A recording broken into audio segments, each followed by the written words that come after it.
எல்லாத்துக்கும் வணக்கங்க. இங்க பாருங்க சொர செடி எங்க காட்டுல தோட்டத்துல போட்டுருக்கோம். பிஞ்சு நிறைய வைக்குதுங்க. நிறைய வச்சு இங்க பாருங்க எல்லாம் அப்படி அப்படியே அழுகி போயிருது. இது மாதிரி தாங்க எல்லாம் போயிருது. இப்படி இருக்குதுங்க. இது மாதிரி அழுகி போயிருது. அதுக்கு என்னங்க பண்ணலாம்? டிப்ஸ்ல சொல்லுங்க. நாங்களும் இதுக்கு வந்து மருந்து அடிச்சு பாத்துட்டோம், ஆணி குத்தி பாத்துட்டோம். எதுவுமே இதுக்கு வந்து ஒத்து வரலைங்க. நாட்டு மருந்தும் போட்டு பாத்துட்டோம், ஒத்து வரல.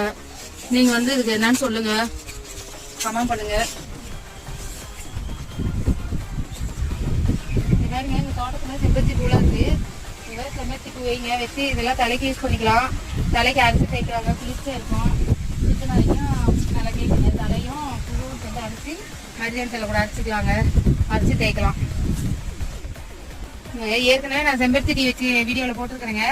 அது மாதிரி செம்பருத்தி டீ வைக்கலாங்க. வெயிட்லஸ்க்கு நல்லது, சுகர் இருந்தாலும் நல்லதுங்க, காட்டுக்கு நல்லது.